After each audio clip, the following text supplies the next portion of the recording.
اعوذ باللہ من الشیطان الرجیم بسم اللہ الرحمن الرحیم۔ صراط مستقیم کورس کا آج ہم نے 20واں سبق پڑھنا ہے۔ اس کا عنوان قائم کیا گیا صحابیت صدیق اکبر رضی اللہ عنہ۔ اللہ رب العزت نے اپنے پیارے پیغمبر صلی اللہ علیہ وسلم کو 1,24,000 کے قریب صحابہ کرام عطا فرمائے تھے، اور صحابہ کرام میں اللہ رب العزت نے سیدنا صدیق اکبر رضی اللہ عنہ کو ایک خاص مقام عطا فرمایا جو دوسرے کسی صحابی کو عطا نہیں ہوا۔ تو وہ مقام یہ ہے کہ اللہ رب العزت نے سیدنا صدیق اکبر رضی اللہ عنہ کو قرآن کریم کے اندر صحابی فرمایا ہے۔ جتنے اور صحابہ کرام ہیں قرآن کریم میں ان کو لفظ صحابی سے یاد نہیں کیا گیا، اگرچہ وہ صحابی ہیں، اس بات میں کوئی شک نہیں ہے۔ تو یہ جو قرآن کریم کی آیت ہے اس میں اللہ رب العزت نے نبی پاک صلی اللہ علیہ وسلم کے ساتھ سیدنا ابوبکر صدیق رضی اللہ عنہ کا تذکرہ فرمایا اور ان کو صحابی فرمایا ہے۔ چونکہ قرآن کریم کی اس آیت میں اللہ رب العزت نے نبی پاک صلی اللہ علیہ وسلم کو نبی پاک صلی اللہ علیہ وسلم کے ساتھ ابوبکر صدیق کا تذکرہ کیا اور ابوبکر صدیق رضی اللہ عنہ کو نبی پاک صلی اللہ علیہ وسلم کا صحابی فرمایا ہے۔ اس وجہ سے علماء کرام نے اس بات کی تشریح کی ہے کہ سیدنا صدیق اکبر رضی اللہ عنہ کی صحابیت قرآن کریم کی اس آیت سے ثابت ہے۔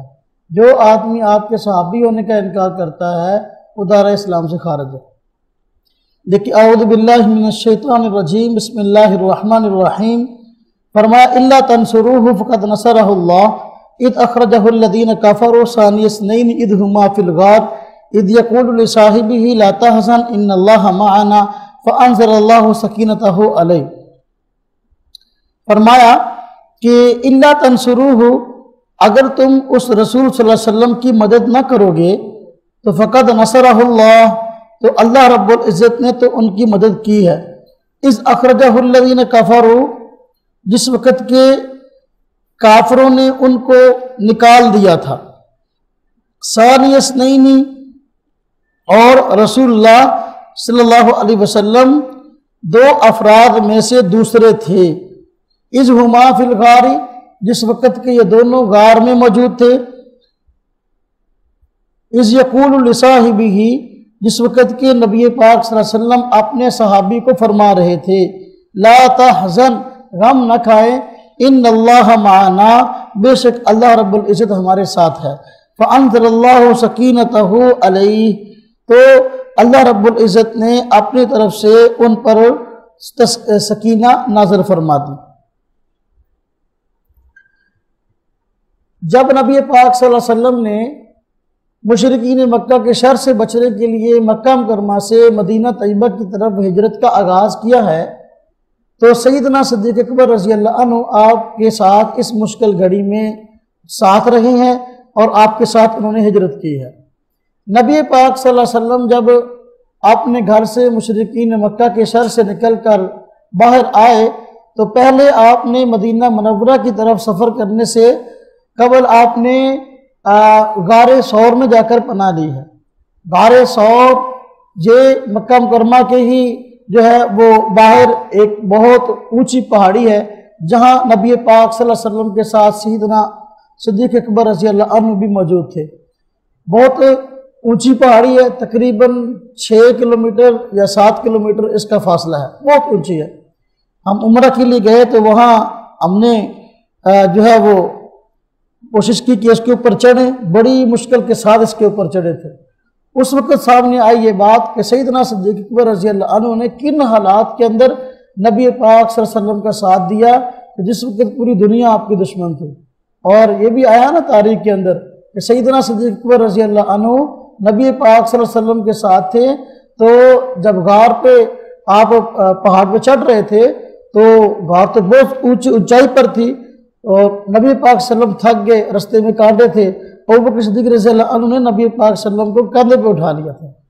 تو ویسے پیدل چلنا ہی بڑا مشکل ہے، اب تو پھر بھی کچھ نہ کچھ اوپر چڑھنے کا رستہ بن گیا، اس وقت تو رستہ ہی نہیں تھا۔ تو سیدنا صدیق اکبر رضی اللہ عنہ کے ایمان کی طاقت سمجھ میں آتی ہے کہ کس قدر ایمان اور کس قدر ان کو نبی پاک صلی اللہ علیہ وسلم کے ساتھ محبت تھی کہ خود چلنا جہاں پہاڑ پر مشکل تھا، نبی پاک صلی اللہ علیہ وسلم کی ذات کو جو ہے اپنے کندھے پہ اٹھا کے جو ہے وہ لے گئے۔ جب آپ نبی پاک صلی اللہ علیہ وسلم وہاں سور پہ پہنچے، مشرکین مکہ نے ارد گرد آپ کو تلاش کیا، آپ نہ ملے، تو اب ڈھونڈتے ہوئے وہ یہاں غار کے پاس بھی آپ پہنچے۔ نبی پاک صلی اللہ علیہ وسلم نے ابوبکر صدیق رضی اللہ عنہ کو جو ہے اس وقت دلاسا دیا جس وقت ابوبکر صدیق رضی اللہ عنہ اس وجہ سے پریشان ہو گئے کہ کافر لوگ یہاں آ گئے ہیں ڈھونڈتے ہوئے کہ نبی پاک صلی اللہ علیہ وسلم کو کہیں تکلیف نہ پہنچائے۔ تو آپ نے فرمایا کہ ابوبکر پریشان نہ ہو، وہ اللہ رب العزت ہمارے ساتھ ہے۔ تو اللہ پاک نے اس چیز کو، اس گفتگو کو قرآن کریم میں ذکر فرمایا ہے کہ دیکھو الا تنصروہ، نبی پاک صلی اللہ علیہ وسلم کی نصرت کرو۔ اے لوگوں اگر تم نصرت نہیں کرو گے، اللہ رب العزت نصرت اور مدد کر چکا۔ جس وقت کے مشرکین مکہ نے ان کو اپنے گھر سے نکلنے پر مجبور کر دیا اور نبی پاک صلی اللہ علیہ وسلم جو ہے اپنے صحابی ابوبکر صدیق رضی اللہ عنہ کے ساتھ جو ہے وہ غار میں آ گئے اور مشرکین مکہ تلاش کرتے ہوئے آ گئے۔ ابوبکر صدیق رضی اللہ عنہ نے وہ اس خطرے کا اور پریشانی کا اظہار جب نبی پاک صلی اللہ علیہ وسلم کے سامنے کیا تو نبی پاک صلی اللہ علیہ وسلم نے فرمایا لا تحزن ان اللہ معنا اذ یقول لصاحبہ، جس وقت کہ آپ اپنے صحابی کو فرما رہے تھے کہ غم نہ کھاؤ، اللہ کی مدد ہمارے ساتھ ہے۔ تو یہاں آیت کے اندر نبی پاک صلی اللہ علیہ وسلم نے ابوبکر صدیق رضی اللہ عنہ کو اپنا صحابی فرمایا ہے، اس لیے نبی پاک صلی اللہ علیہ وسلم کے صحابی سیدنا صدیق اکبر کی صحابیت قرآن پاک کی اس آیت سے ثابت ہے۔ کوئی آدمی ان کے صحابی ہونے کا انکار کرتا ہے تو وہ دائرہ اسلام سے خارج ہے۔ اس لیے کہ صحابی اسے کہتے ہیں جس نے ایمان کی حالت میں پیارے پیغمبر صلی اللہ علیہ وسلم کو دیکھا ہے اور ایمان کی حالت میں اس کا انتقال ہوا ہے۔ اب اگر جو ہے کسی آدمی کے دل میں ایمان ہو ہی نہ، اس کو صحابی کہتے نہیں ہیں۔ صحابی کہتے ہیں اس کو جس نے ایمان کی حالت میں دیکھا، ایمان کی حالت میں جو ہے اس کا انتقال ہوا ہے۔ تو ابوبکر صدیق رضی اللہ عنہ کو یہاں صحابی فرمایا، یہ اس بات کا واضح ثبوت ہے کہ ابوبکر صدیق رضی اللہ عنہ جو ہے وہ ایمان کی اعلیٰ مقام پر تھے، اور ابوبکر صدیق رضی اللہ عنہ اگر مومن نہیں ہے تو کائنات میں جو ہے کوئی آدمی مومن ہو ہی نہیں سکتا۔ حدیث شریف دیکھیں، حدیث شریف کو عنوان قائم کیا گیا کہ آپ صلی اللہ علیہ وسلم اور خلفائے راشدین کی سنت کو مضبوطی سے تھامنے کا تاکیدی حکم۔ حدیث شریف ہے، حضرت ارباز بن ساریہ رضی اللہ عنہ سے روایت ہے، یہ حدیث سنن ابی داود، ترمذی شریف، سنن ابن ماجہ، مشکات شریف وغیرہ کتب کے اندر موجود ہے۔ حضرت ارباز بن ساریہ رضی اللہ عنہ ان سے روایت ہے، فرماتے ہیں کہ رسول اللہ صلی اللہ علیہ وسلم نے ارشاد فرمایا کہ حضور صلی اللہ علیہ وسلم نے ہمیں ایک دن نماز پڑھائی، آپ نے ہمیں نماز پڑھائی، پھر ہماری طرف متوجہ ہو کر بیٹھ گئے، یعنی نماز پڑھا کر ہماری طرف چہرہ مبارک کر کے بیٹھ گئے، اور ہم کو نہایت مؤثر انداز میں نصیحت فرمائی جس سے ہماری آنکھوں سے آنسو جاری ہو گئے اور دلوں میں خوف پیدا ہو گیا۔ ایک شخص نے عرض کی، اے اللہ کے رسول، گویا کہ معلوم ہوتا ہے کہ یہ الوداعی نصیحت ہے، لہذا ہمیں وصیت فرما دیجئے۔ آپ نے ارشاد فرمایا، میں تم کو نصیحت کرتا ہوں کہ اللہ تعالیٰ سے ڈرتے رہو، اور تم کو مسلمان امیر کی اطاعت کا حکم دیتا ہوں اور اس کی باتوں کو سن کر بجائے لانے کی وصیت کرتا ہوں، اگرچہ وہ امیر جو ہے حبشی غلام ہو۔ تم میں سے جو شخص میرے بعد زندہ رہے گا وہ بہت اختلاف دیکھے گا، ایسے وقت میں تم پر لازم ہے کہ میری سنت اور میرے ہدایت یافتہ خلفائے راشدین کی سنت کو لازم پکڑو اور اس پر قائم رہو اور اس کو دانتوں سے مضبوطی سے پکڑے رہو، اور تم دین میں نئی نئی باتیں پیدا کرنے سے بچو، اس لیے کہ ہر نئی بات بدعت ہے اور ہر بدعت گمراہی ہے۔ نبی کریم صلی اللہ علیہ وسلم نے اس حدیث میں آیا کہ ایک دن نماز سے فارغ ہوئے، صحابہ کرام کی طرف متوجہ ہو کر ان کو بڑے ہی بلیغ اور احسن انداز سے آپ نے نصیحت فرمائی۔ جب آپ نے نصیحت فرمائی تو صحابہ کرام نے اس نصیحت اور واعظ کو سنا تو آنکھوں سے آنسو جاری ہو گئے، رونے لگ گئے۔ تو بعض حضرات کو یہ کھٹکا لگا کہ ایسے معلوم ہوتا ہے کہ نبی پاک صلی اللہ علیہ وسلم جو ہے ہمیں کوئی الوداعی گفتگو کر رہے ہیں، ان قریب دنیا سے پردہ فرمانے والے ہیں۔ اس لیے ایک صحابی نے کہا کہ آپ کے الفاظ تو یوں لگتے ہیں جیسے ایک الوداع ہونے والے شخص کی گفتگو ہو، تو آپ ہمیں کچھ مزید بھی وصیت فرما دیجئے۔ تو نبی پاک صلی اللہ علیہ وسلم نے پھر جو وصیت کے الفاظ ارشاد فرمائے تو فرمایا کہ پہلی بات یہ ہے، میں تم کو نصیحت کرتا ہوں کہ اللہ تعالیٰ سے ڈرتے رہو، تقوی اختیار کرو، اور تم کو مسلمان امیر کی اطاعت کا حکم دیتا ہوں کہ مسلمانوں کا جو امیر بن جائے اب اس کی اطاعت لازم ہے، اس کی اطاعت کرو گے، اسی کے اندر تمہاری کامیابی ہے، اور امیر کی باتوں کو سنو اور اس کو بجا لاؤ، اسی بات کی وصیت کرتا ہوں۔ امیر اور بادشاہ خواہ تمہارا وہ حبشی غلام کیوں نہ بن جائے، اس کی اطاعت ضرور کرو۔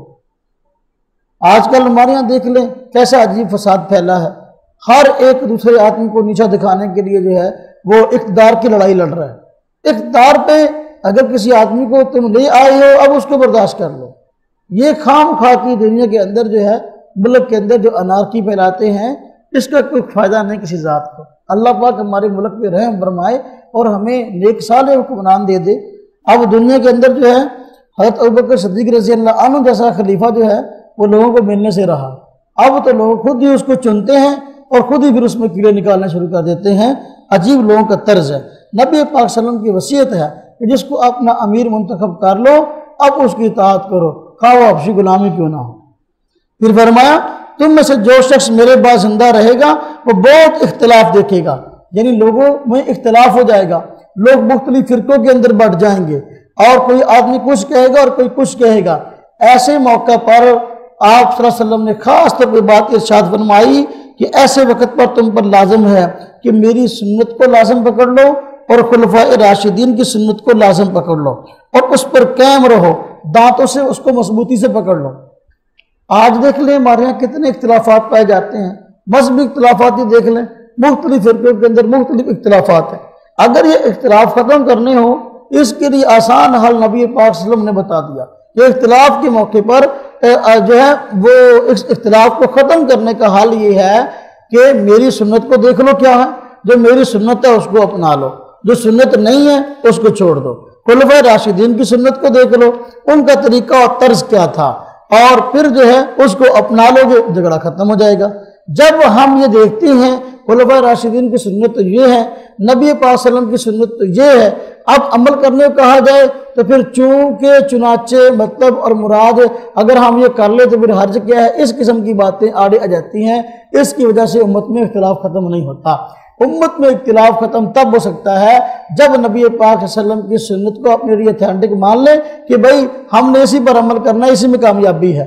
اب بسا اوقات کسی عمل کی سنت ہونے نہ ہونے میں آدمی کو وہم ہو جاتا ہے، مثلا ایک مسئلے کے متعلق روایات ہی دو طرح کی ہیں، اب عمل کس پر کرنا ہے، تو ایک پہلے دور کی ایک آخری دور کی ہے، پتہ نہیں چل رہا پہلے دور کی روایت کون سی ہے، آخری دور کی روایت کون سی ہے۔ تو عمل کے لیے نبی پاک صلی اللہ علیہ وسلم نے آگے جو بات ارشاد فرمائی یہ بہت قیمتی ہے۔ آپ نے فرمایا کہ تم خلفائے راشدین کی سنت کو لازم پکڑ لو، کسی عمل کا سنت ہونا نہ ہونا تمہیں سمجھ میں نہ آ رہا ہو، خلفائے راشدین کے طریقے کو دیکھ لو کیا ہے، جو خلفائے راشدین کا طرز ہے، جو خلفائے راشدین کا طریقہ ہے اس کو اپنا لو، اس کو اپنا لو گے تم جو ہے راہ راست پہ رہو گے اور تمہاری کامیابی اسی کے اندر ہے۔ آج سب جھگڑے ختم ہو سکتے ہیں اگر خلفائے راشدین کے طرز کو اپنا لیا جائے۔ حضرت امام اعظم ابو حنیفہ رحمۃ اللہ علیہ کے موقف کی ایک خوبی تھی، کوئی بھی مسئلہ جب اس میں کوئی موقف اختیار کرتے تو اس میں پہلے دیکھتے نبی پاک صلی اللہ علیہ وسلم کا طرز اور آپ کی سنت کیا ہے، اس کے بعد دیکھتے خلفائے راشدین کا طرز کیا ہے، اس کے بعد دیکھتے جو اسلام کے بڑے مرکز ہیں مکہ مکرمہ، مدینہ طیبہ اور کوفہ، یہ بڑے بڑے مراکز تھے، ان علاقوں کے اندر جو ہے وہ صحابہ کرام کا تابعین کا عمل جو ہے وہ کس موقف پر ہے، جس پہ عمل ہوتا آپ اس موقف کو اپنا لیتے تھے۔ اس لیے امام ابو حنیفہ رحمۃ اللہ علیہ کے مسائل میں آپ عام طور پر دیکھیں گے جہاں نبی پاک صلی اللہ علیہ وسلم کے سنت کو آپ اپنا رہے ہیں، طرز کو اپنا رہے ہیں، اور وہاں خلفائے راشدین کے طرز کو آپ اپنا رہے ہیں۔ اس لیے یہ امام ابو حنیفہ رحمۃ اللہ علیہ کے موقف کی بہترین خوبی ہے۔ ہمارے جتنے امتیازی مسائل ہیں عام طور پر جو ہے نبی پاک صلی اللہ علیہ وسلم کی سنت کے ساتھ ساتھ خلفائے راشدین کا طرز بھی اس پر نظر آتا ہے۔ اور آپ نے فرمایا کہ دیکھو میری سنت کو خلفائے راشدین کی سنت کو مضبوطی سے پکڑ لو۔ اس سے یہ بات سمجھ میں آئی نبی پاک صلی اللہ علیہ وسلم کا طریقہ وہ بھی سنت ہے اور خلفائے راشدین کا طریقہ یہ بھی سنت ہے، اس میں سے کوئی بدعت نہیں ہے۔ ایسا کام جو خلیفہ راشد کرے وہ کام بدعت نہیں ہو سکتا، اس لیے کہ ہم اس کو خلیفہ راشد بھی کہیں، ہدایت یافتہ خلیفہ، اور یہ بھی کہیں کہ اس نے یہ کام غلط کیا ہے، یہ دو کام جمع نہیں ہو سکتے۔ خلیفہ راشد نے جو کام کیا ہے وہ غلط نہیں ہو سکتا، جو موقف اپنایا ہے وہ غلط نہیں ہو سکتا، وہ بالکل صحیح ہوگا، اور یہ اس کے صحیح ہونے کی دلیل ہے کہ وہ خلیفہ راشد ہے۔ یہ صحیح ہونے کی دلیل ہے کہ وہ نبی پاک صلی اللہ علیہ وسلم کا نائب ہے۔ نبی پاک صلی اللہ علیہ وسلم جو اپنا نائب بنا گئے، جو آپ کے نائب بنے ہیں، امت کے وارث بنے ہیں، وہ کبھی غلط کام کر ہی نہیں سکتے۔ اس لیے اب دیکھیں بسا اوقات یہ مسئلہ سامنے آتا ہے کہ آدمی اپنی بیوی کو طلاق دے دے تو 3 طلاقیں دے دے تو کیا 3 ہوں گی یا ایک؟ پوری دنیا کے مسلمان یہی کہتے ہیں کہ 3 طلاقیں دے دو تو 3 ہی ہوتی ہیں۔ اب ایک چھوٹا طبقہ الگ ہوا، اس نے ایک کا نام دینا شروع کر دیا۔ اس مسئلے پہ ہم بعد میں بات کریں گے، لیکن دیکھو حضرت عمر رضی اللہ عنہ خلیفہ راشد ہیں، وہ ان کا فیصلہ پوری امت پر نافذ ہوا۔ کوئی صحابی وہاں اعتراض کرنے والا نہیں تھا کہ بھئی نبی پاک کے دور میں 3 ایک تھی، یہ آج جو بات گھڑ لی گئی ہے، حالانکہ بات ایسی نہیں تھی۔ حضرت عمر رضی اللہ عنہ نے پوری امت کے سامنے فیصلہ نافذ فرما دیا، جو آدمی اپنی بیوی کو 3 طلاقیں دے گا وہ 3 ہی شمار ہوگی، وہ 1 نہیں ہوگی۔ اب کوئی آدمی کہے عمر رضی اللہ عنہ نے قرآن کے اس حکم کو بدل دیا، جس طرح کہ میں نے بتایا کہ وہ رئیس ندوی صاحب اہل حدیثوں کا عالم، اس نے لکھا قرآن کا حکم تو یہ تھا 3 طلاقیں 1 تھی، لیکن عمر رضی اللہ عنہ نے قرآن کے اس حکم کو بدل دیا۔ اب دیکھو خلیفہ راشد ہو، آپ نے فرمایا خلیفہ راشد کی سنت پر چلنا۔ اگر خلیفہ راشد مستقبل کے اندر خلاف سنت کام کرتے تو پھر اللہ کے پیغمبر صلی اللہ علیہ وسلم ان کے پیچھے چلنے کا حکم ہی نہ دیتے۔ عثمان رضی اللہ تعالیٰ عنہ کے دور میں مسلمانوں کی تعداد بہت بڑھ گئی اور اسلام بہت دور تک پھیل گیا، لوگوں کی مصروفیات بھی بہت زیادہ ہونے لگی، کاروبار عام پھیل گیا۔ اب جو ہے جمعہ کی اذانیں پہلے 1 ہوتی تھی، صحابہ کرام کے مشورے سے جمعہ کی اذانیں 2 شروع ہو گئی۔ ایک اذان جو ہے وہ زوال کے فوراً بعد ہونے لگی اور ایک بعد میں ہونے لگی، جس طرح کی آج 2 اذانیں ہوتی ہیں۔ بخاری شریف میں روایت ہے کہ مسلمانوں کا عمل اسی پر ثابت ہو گیا، پوری دنیا کے مسلمان اذانیں 2 کہتے ہیں، لیکن یہ جو اپنے آپ کو اہل حدیث کہتے ہیں، آپ یہ اس اذان کو کہتے ہیں یہ اذان خلاف سنت ہے، یہ بدعت ہے۔ وہ کام جو سارے صحابہ نے کیا، وہ کام جو خلیفہ راشد نے کیا ہے اور اس کو جاری کیا، نبی پاک کہہ کے گئے ہیں کہ بھئی میری سنت پر عمل کرنا، خلفائے راشدین کی سنت پر عمل کرنا۔ آج کوئی آدمی بڑا توحید پرست بنا پھرے اور کہیں یہ تو بدعت ہے، وہ اپنے ایمان کی خیر منائے۔ بات سمجھ آئی؟ اب اسی طرح آپ دیکھیں نبی پاک صلی اللہ علیہ وسلم کے دور میں تراویح کی جماعت ہوتی تھی، لیکن تراویح کی جماعت آپ نے 3 دن کرائی، صحابہ کرام کے شوق کو دیکھا تو یہ خوف ہوا کہیں تراویح کی جماعت مسلمانوں پر فرض نہ ہو جائے، تراویح کی نماز مسلمانوں پر فرض نہ ہو جائے، اس لیے آپ نے جماعت چھوڑ دی اور کہا بھئی آپ اپنے طور پر پڑھا کرو۔ اب آپ کے دور میں جماعت نہیں ہوئی، لیکن حضرت عمر رضی اللہ تعالیٰ عنہ کے دور تک یہ جماعت بات میں جو ہے عام طور پر انفرادیں ہوتی تھی، بعض لوگ اپنی چھوٹی چھوٹی جماعتیں بھی کروا لیا کرتے تھے۔ عمر رضی اللہ عنہ نے اب صحابہ کرام کے مشورے سے یہ بات طے کی کہ دیکھو نبی پاک صلی اللہ علیہ وسلم کے زمانہ میں یہ خوف تھا کہیں نماز فرض نہ ہو جائے، شریعت اب مکمل ہو گئی، اب کوئی نماز فرض تو ہو نہیں سکتی، وہ طریقہ جو آپ نے جاری کیا تھا جماعت کروانے والا، تو اب اگر وہی طریقہ دوبارہ جاری کر دیں، اس سے یہ ہوگا کہ مسلمان جو اکیلے طور پر جو ہے تراویح کی نماز پڑھنے میں سستی کر جاتے ہیں تو ان کو آسانی ہو جائے گی، وہ جماعت کے ساتھ آ کر تراویح پڑھیں گے اور ان سے پابندی ہو جائے گی، سستی نہیں ہوگی۔ الگ الگ پڑھنے میں سستی ہو سکتی ہے لیکن جماعت سے پڑھنے میں عام طور پر آسانی ہوتی ہے، اس لیے آپ نے حضرت ابی بن کعب کو حکم دیا کہ آپ تراویح کی نماز پڑھاؤ، سارے صحابہ آپ کی جماعت کے ساتھ تراویح پڑھیں گے۔ اب جماعت شروع ہو گئی اور تراویح نبی پاک صلی اللہ علیہ وسلم نے بھی 20 پڑھی تھی، عمر رضی اللہ عنہ نے 20 شروع کرا دی۔ وہی وجہ، وہ مصلی جہاں نبی پاک نے 20 تراویح پڑھائی مسجد نبی والا، وہاں عمر رضی اللہ عنہ نے 20 شروع کرا دی۔ وہ مسجد حرام کا مصلی جہاں نبی پاک صلی اللہ علیہ وسلم جو ہے وہ آپ کے مشن کے ترجمان صحابہ نے 20 تراویح پڑھائی تھی، اس وقت سے لے کر آج تک مسجد حرام میں مسجد نبی میں تراویح 20 پڑھی جاتی ہے۔ اب کوئی آدمی اٹھ کر کہے تراویحاں تو 8 ہیں، جو آدمی 20 تراویح پڑھتا ہے وہ خلاف سنت ہے، وہ کس پہ فتویٰ لگا رہا ہے؟ صحابہ کرام پہ۔ کسی صحابی نے نہیں کہا عمر رضی اللہ عنہ کو کہ آپ تراویحیں جو ہیں 20 پڑھا رہے ہیں، حالانکہ تراویح جو ہے 8 سنت ہے، کسی نے نہیں کہا۔ لیکن آج ایسے لوگ پیدا ہو گئے یہ کہتے ہیں 20 پڑھ دے خلاف سنت ہے، نبی بدعت کر لی، تراویحیں ہے یا 8۔ اس لیے آپ فرما آپ کو علم تھا اللہ رب العزت کی وحی کے ذریعے آپ کو، اس لیے آپ نے پہلے امت کو متنبہ کر دیا کہ بھئی میری سنت کو پکڑنا، خلفائے راشدین کی سنت کو پکڑنا، اس کو چھوڑنا نہیں۔ آج لوگ خلیفہ راشد کے طریقے اور نبی پاک صلی اللہ علیہ وسلم کی سنت میں فرق کرتے ہیں اور تقابل پیش کرتے ہیں. دیکھو جی خلیفہ راشد یہ کہتا ہے اور نبی یہ کہتا ہے، ہم کس کی مانیں؟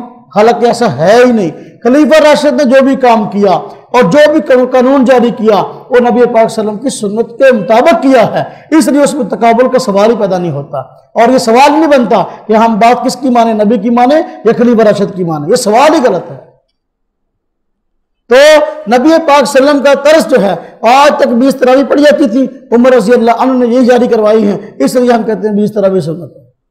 تو خلفائے راشدین کے طرز کو آپ نے اپنانے کا حکم دیا اور فرمایا دیکھو اس کو داڑھوں سے مضبوطی سے پکڑ لینا. دیکھو مستقبل میں فتنہ ہونا تھا جیسا کہ آج ہو رہا ہے، خلفائے راشدین کے فیصلوں پر تنقیدیں ہو رہی ہیں اور نبی پاک صلی اللہ علیہ وسلم پہلے بتا گئے کہ خلفائے راشدین کے طرز اور سنت کو نہ چھوڑنا، اور فرمایا داڑھوں سے اس کو مضبوطی سے پکڑ لینا. دیکھو جس طرح بسا اوقات کسی چیز کو مضبوطی سے پکڑنا مقصد ہو تو اس کے بسا اوقات منہ میں لے لیتے ہیں. اب کہتے ہیں اب چھڑا کے دکھاؤ. جس طرح کہ دو بچے لڑ رہے ہیں آپس کے اندر، کوئی چیز چھین رہے ہوں، چھینا جپٹی کے اندر جو ہے بچہ وہ چیز منہ میں لے لیتا ہے، کہتا ہے اب چھڑا کے دکھاؤ، اور دوسرا آدمی کھینچتا ہو کھینچ نہیں جاتی. داڑھ کے اندر لے لی مضبوط ہو گیا، اب وہ کھینچتا ہے تو کھینچ نہیں جا رہی، مضبوطی سے اس کو پکڑ لیا. اسی طرح آپ نے فرمایا میری سنت کو، خلفائے راشدین کی سنت کو مضبوطی سے پکڑ لینا داڑھوں کے ساتھ. مثال کے ساتھ آپ نے بات ارشاد فرمائی ہے.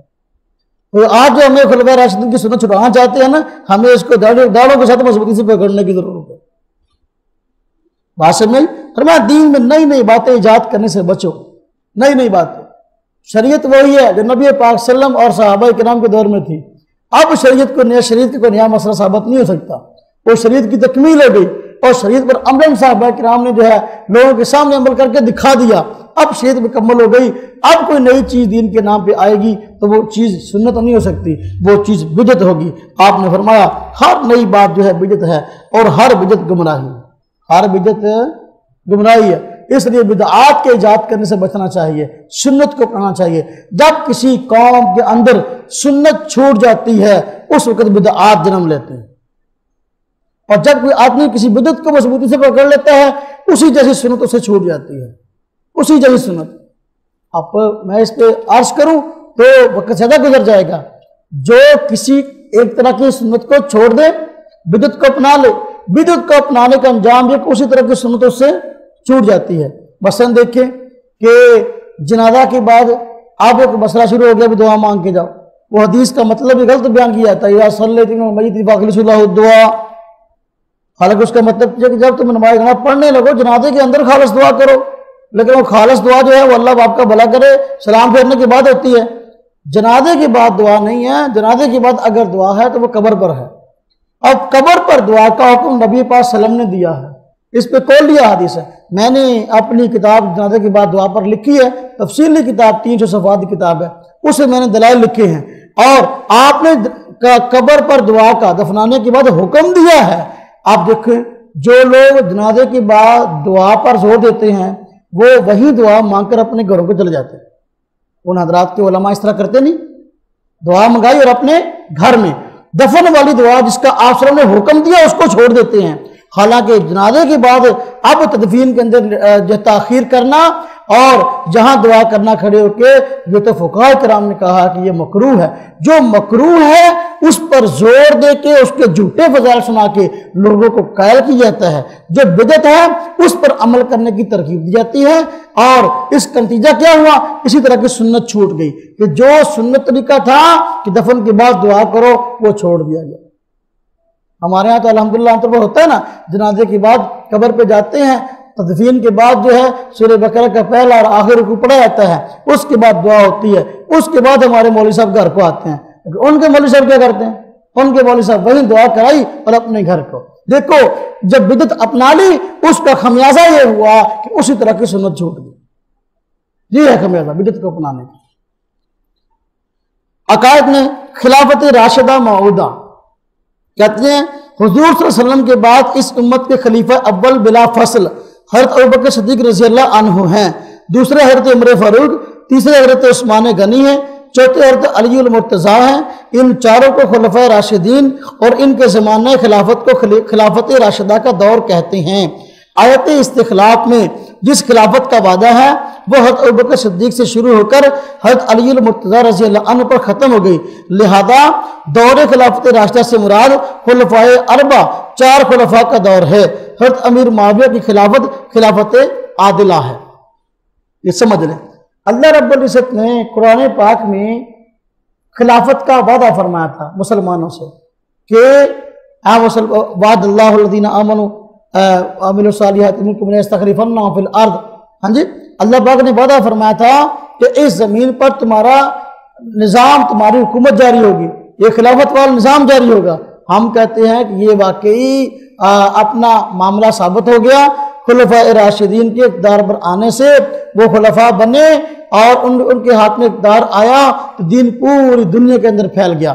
جس خلافت کا وعدہ اللہ پاک نے قرآن کریم میں فرمایا تھا لَيَسْتَخْلِفَنَّهُمْ فِي الْأَرْضِ، تو وہ خلافت کا وعدہ خلافت راشدہ کے وجود میں آنے سے سیدنا ابوبکر صدیق، سیدنا عمر فاروق، حضرت عثمان غنی، حضرت علی رضی اللہ عنہ کے خلیفہ بننے سے وہ وعدہ پورا ہو گیا اور پوری دنیا کے اندر جو ہے اسلام پھیل گیا۔ یہ وعدہ پورا ہو گیا، اس لیے یہ 4 خلفاء، آپ نے فرمایا تھا میرے بعد خلافت جو ہے وہ 30 سال ہے۔ حضرت علی رضی اللہ تعالیٰ عنہ جو ہے، علی رضی اللہ تعالیٰ عنہ کے وفات پر 30 سال پورے ہو گئے۔ اس لیے ہم کہتے ہیں کہ جو حضرت علی رضی اللہ عنہ ہیں یہ خلیفہ راشد ہیں جہاں تک خلافت راشدہ کا دور ختم ہو گیا۔ ابوبکر صدیق رضی اللہ عنہ شروع ہوا، حضرت علی پہ ختم ہو گیا۔ خلافت راشدہ کا معنی وہ خلافت جو علی منہاج النبوہ ہے، نبی پاک صلی اللہ علیہ وسلم کے نہج اور آپ کے طرز پر جو خلافت ہوئی ہے، حضرت علی رضی اللہ تعالیٰ عنہ کے جو ہے وہ دور کے آخر تک ہوئی ہے۔ اب آپ کے بعد سیدنا معاویہ رضی اللہ عنہ، اب حضرت حسن رضی اللہ عنہ جو ہیں، حضرت علی رضی اللہ عنہ کے بعد ان کو جو ہے وہ خلیفہ بنا دیا گیا، لیکن ان کی خلافت در حقیقت حضرت علی رضی اللہ عنہ کی خلافت کا ہی حصہ تھا۔ وہ 6 ماہ تک جو ہے وہ رہے ہیں۔ اب اس کے بعد حضرت معاویہ رضی اللہ عنہ کے ہاتھ پر انہوں نے بیعت کر لی ہے۔ حضرت معاویہ رضی اللہ عنہ کے دور میں بھی خلافت کا نظام جاری ہوا، لیکن اس کو خلافت عادلہ کہتے ہیں۔ کیا کہتے ہیں؟ 30 سال پورے ہو گئے تھے، 30 سال پورے ہو گئے تھے خلافت راشدہ کے، اس لیے اب جو آپ کی خلافت ہے اسے کہتے ہیں آپ کی خلافت عادلہ تھی۔ عادلہ کا مطلب ظالمانہ نہیں تھی۔ اس دور کے اندر جو فیصلے حضرت معاویہ رضی اللہ عنہ نے کیے ہیں وہ سب کے سب فیصلے برحق اور عدل و انصاف پر مبنی تھے اور اسلام کے تقاضوں کے مطابق تھے۔ بات سمجھ آئی؟ یہ عادلہ ہونے کا مطلب ہے۔ وہ جو شیعہ حضرات اور بعض لوگ ان سے متاثر ہو کر سیدنا معاویہ رضی اللہ عنہ پر تنقید کرتے ہیں اور آپ کے دور اقتدار پر تنقید کرتے ہیں اور شیعوں سے باتیں لے کر جو ہے طرح طرح کی منفی پراپیگنڈے اور سازشیں کرتے ہیں، ان پراپیگنڈوں کا اور سازشوں کا حقیقت سے کوئی تعلق نہیں ہے۔ حضرت معاویہ رضی اللہ عنہ کا دور بھی تاریخ اسلام کا ایک سنہری دور تھا اور اس دور کے اندر اسلام کو بہت ترقی نصیب ہوئی۔ مقام صحابہ کرام، صحابہ جتنے بھی ہیں وہ سب کے سب جنتی ہیں۔ اللہ رب العزت نے سب کے ساتھ جنت کا وعدہ فرما لیا۔ اب دیکھیں لیکن جو صحابہ کرام ہیں ان میں بھی مراتب کے اعتبار سے فرق ہے۔ جس طرح کہ دیکھو نبی بحیثیت نبی پوری انسانیت کا جو ہے سب سے اعلیٰ فرد ہے، لیکن نبیوں میں بعض سے افضل تھے، اس طرح صحابہ کرام میں بعض سے افضل ہیں۔ اور میں انبیاء کے بعد انسانوں میں سب سے اعلیٰ ترین درجہ جو ہے وہ صحابہ کرام کا ہے بترتیب ذیل۔ کیسے؟ سب سے پہلا مقام جو ہے صحابہ کرام میں خلفاء راشدین کا ہے، علی ترتیب الخلافہ، یعنی خلفاء راشدین میں بھی سب سے افضل ابوبکر صدیق، پھر حضرت عمر فاروق، پھر حضرت عثمان غنی، پھر حضرت علی المرتضیٰ رضی اللہ عنہ کا نمبر ہے۔ یعنی فضیلت کا یہی اعتبار ہے۔ یہ جو ایک نعرہ چلا نا دماغ مست کے اندر علی دا پہلا نمبر، اے بھائی سنیوں دا نعرہ نہیں ہے گا، یہ اہل سنت کا نہیں، یہ شیعوں نے جاری کیا ہے۔ اب شیعوں کی دیکھا دیکھی جو ہے اور لوگ اب اس کو بھی جو ہے وہ اپنا گانے کی طرز پر پڑھنے لگے ہیں۔ ہمارے لوگ جن کو پتہ ہی نہیں کہ اس کا پس منظر کیا ہے، وہ تو شیعہ کہتے ہیں پہلا حق ابوبکر صدیق کا نہیں تھا، علی رضی اللہ عنہ کا تھا، حالانکہ اپنے مسلح پر نبی پاک صلی اللہ علیہ وسلم نے علی رضی اللہ عنہ کھڑا نہیں کیا تھا، ابوبکر صدیق کو کھڑا کیا تھا۔ تو اب ابوبکر صدیق رضی اللہ عنہ پوری امت میں سب سے افضل، پھر درجہ ہے عمر فاروق رضی اللہ عنہ کا، پھر حضرت عثمان کا، پھر حضرت علی رضی اللہ عنہ کا۔ اب یہ خلافت خلفاء راشدین پورے سب صحابہ کی جماعت میں سب سے افضل ہیں۔ اس کے بعد مقام ہے عشرہ مبشرہ کا۔ عشرہ مبشرہ میں 4 تو وہی ہیں جو خلفاء راشدین ہیں، باقی 6 اس کے علاوہ جو ہیں حضرت سعد ہیں، حضرت سعید ہیں، حضرت طلحہ ہیں، حضرت عبد الرحمن بن عوف ہیں، ہے نا جی، جو باقی 6 ہیں ان کا مرتبہ جو ہے وہ اپنا خلفائے راشدین کے بعد ہے اور باقی تمام صحابہ کرام سے اعلیٰ ہے، افضل ہے۔ نمبر 3، اصحاب بدر 10 مبشرہ کے بعد مرتبہ ہے یا درجہ ہے اسلام میں ان صحابہ کا جنہوں نے جنگ بدر کے اندر شرکت کی ہے۔ جنہوں نے جنگ بدر کے اندر شرکت کی، اللہ رب العزت نے ان کے ساتھ بھی خوشنودی کا اعلان کیا، ان پر بھی راضی ہونے کا اعلان کیا، اس لیے 10 مبشرہ کی بات جو ہے وہ اصحاب بدر کا مرتبہ ہے۔ 10 مبشرہ جانتے ہیں نا، وہ 10 صحابہ جن کا اپنے نام لے کر جنتی ہونے کی بشارت دی تھی۔ نمبر 4، اصحاب بیعت رضوان، اصحاب بدر کے بعد جو ہے وہ اصحاب بیعت رضوان کا مرتبہ ہے۔ بیعت رضوان جب نبی پاک صلی اللہ علیہ وسلم نے عمرہ کا ارادہ کیا صحابہ کرام کے ساتھ، حدیبیہ کے مقام پر آپ کو روک دیا گیا۔ مشرکین مکہ نے کہا کہ ہم آپ کو عمرہ کرنے نہیں دیں گے، اور صحابہ کرام کو روک دیا، اور پھر ایک معاہدہ ہوا جس کو صلح حدیبیہ کے نام سے یاد کرتے ہیں۔ اس وقت ایک جھوٹی افواہ مشہور ہو گئی تھی، عثمان رضی اللہ عنہ جو ہیں وہ مکہ مکرمہ میں حالات کی خبر گیری گئے تھے، تو مشرکین مکہ نے خبر مشہور کر دی تھی کہ عثمان رضی اللہ عنہ کو شہید کر دیا گیا۔ نبی پاک صلی اللہ علیہ وسلم نے حضرت عثمان رضی اللہ عنہ کی شہادت کا بدلہ لینے کے لیے جو ہے صحابہ کرام سے بیعت لی تھی، تو اس بیعت پر اللہ رب العزت کی ذات راضی ہوئی۔ تو اگرچہ بعد میں علم ہوا کہ وہ جو ہے خبر جھوٹی تھی، لیکن چونکہ یہ بیعت اخلاص پر تھی، رب تعالیٰ نے صحابہ کرام کی اخلاص کو دیکھ کر جو ہے صحابہ کرام سے راضی ہونے کا اعلان کر دیا کہ یہ صحابہ کرام جنہوں نے اس اخلاص کے ساتھ نبی پاک صلی اللہ علیہ وسلم کی ہاتھ بیعت کی ہے، اللہ رب کی ذات ان سے راضی ہے۔ لقد رضی اللہ عن المؤمنین اذ یبایعونک تحت الشجرہ، یہ اللہ پاک نے فرمایا اللہ ان سب سے راضی ہو گئے ہیں۔ تو ان کا مرتبہ ہے جنہوں نے اس وقت جو ہے صلح حدیبیہ کے موقع پر جو ہے وہ نبی پاک صلی اللہ علیہ وسلم کے ہاتھ پر بیعت کی ہے۔ اس کے بعد مرتبہ ہے شرکائے فتح مکہ کا، یعنی ان صحابہ کرام کا جو فتح مکہ میں جو ہے وہ نبی پاک صلی اللہ علیہ وسلم کے ساتھ مل کر جو ہے وہ گئے ہیں، اور فتح مکہ میں جو ہے اپنا یہ مارکہ ہوا اس میں انہوں نے شرکت کی ہے۔ اگرچہ بعض حد تک جنگ نہیں ہوئی، لیکن جو شرکت کے لیے گئے ہیں ان کا مرتبہ جو ہے وہ اصحاب بیعت رضوان کے بعد ہے، اور بعد والوں سے جو ہے وہ افضل ہیں۔ نمبر 6، وہ صحابہ جو فتح مکہ کے بعد اسلام لائے ہیں، اس کے بعد مرتبہ ان صحابہ کرام کا ہے۔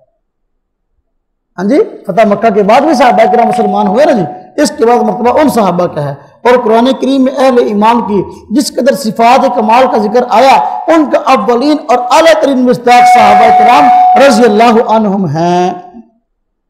مومنوں کی جتنی صفات آئیں تو سب کی سب صفات کتنی پائی جاتی تھی؟ صحابہ کرام۔ اب صحابہ کرام پوری امت کے افضل فرد ہیں، اور صحابہ کرام میں پھر ترتیب افضلیت کیا ہے وہ یہاں بتا دی گئی ہے۔ آگے دیکھیں معیار حق و صداقت، معیار حق و صداقت میں عنوان قائم ہوا پوری امت کے لیے صحابہ کرام معیار حق و صداقت ہیں۔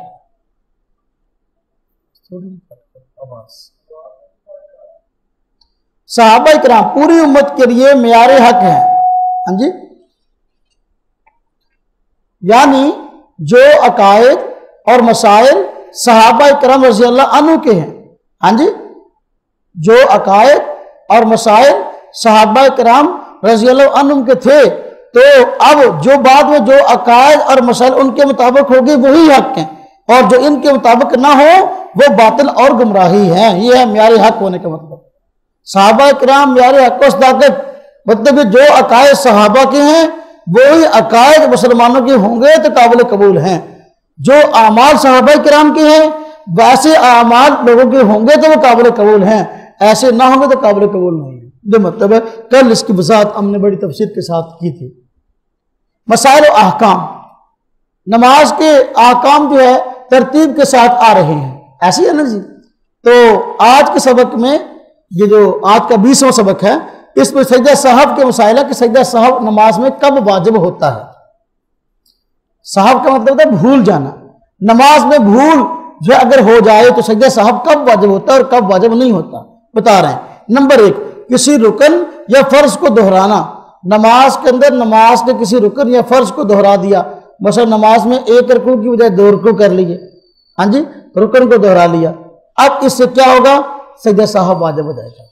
نمبر 2، کسی فرض یا رکن کو آگے یا پیچھے کر دیا، اب دیکھو رکوع پہلے ہے سجدہ بعد میں ہے، کوئی آدمی سجدہ پہلے کر لے اور رکوع بعد میں کرے، اب ارکان کو آگے پیچھے کر دیا نا، اس سے کیا ہوگا؟ سجدہ سہو واجب ہو جائے گا۔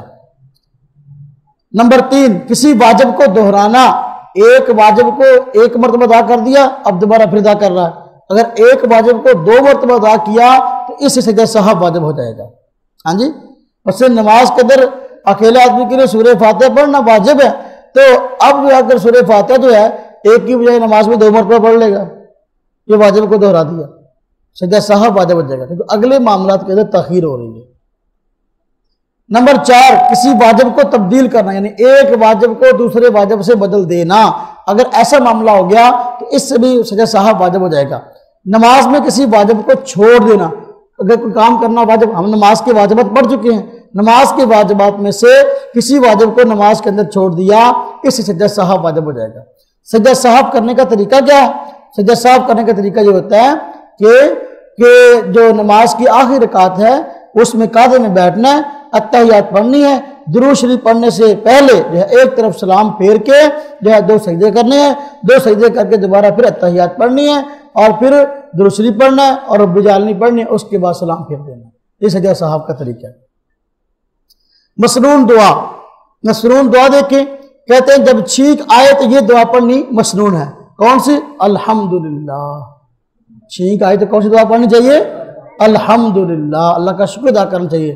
کہتے ہیں کہ آج کی سائنس کہتی ہے نا کہ یہ چھینک جو آ رہی ہے تو اگر یہ چھینک نہ آئے تو جو ہے وہ انسان کے دماغ کے اندر ایسی کیفیت پتہ جاتی ہے کہ چھینک نہ آئے تو دماغ جو ہے پتہ نہیں کتنے فٹ جو ہے وہ نکل کر کتنے فٹ جو ہے اوپر جا کے جو ہے وہ اچھلے اور کودے. تو اللہ رب العزت نے ایک نعمت پیدا کی ہے کہ طبیعت کو اپنے نارمل رکھنے کے لیے جو ہے یہ ایک نظام جاری کر دیا ہے. تو ایک آدمی کو جب چھینک آئی تو وہ کہے الحمدللہ، اور جس آدمی دوسرے مسلمان بھائی نے سنا کہ اس کو چھینک آئی ہے تو وہ سن کر کہے یرحمک اللہ. یرحمو اس کا مطلب ہے اللہ تجھ پہ رحم کرے. تو جس کو چھینک آئی ہے اس نے یرحمک اللہ اس کو دعا دی ہے، جواب میں اس کو بھی دعا دینی چاہیے، وہ بھی دعا دے دے. کیا کہے چھینکنے والا؟ یہدیکم اللہ ویصلح بالکم، اللہ تمہیں بھی ہدایت دے اور تمہاری حالت کو سنوارے. ہاں جی، تو یہ ایک دوسرے کو دعائیں دیا کرو، ایک دوسرے کو بد دعائیں نہ دیا کرو. آج کل لوگ بد دعائیں بہت دیتے ہیں ایک دوسرے کو، دعائیں نہیں دیتے. دعائیں دینی چاہیے ایک دوسرے کو. اللہ پاک جو ہے وہ عمل کی توفیق عطا فرمائے.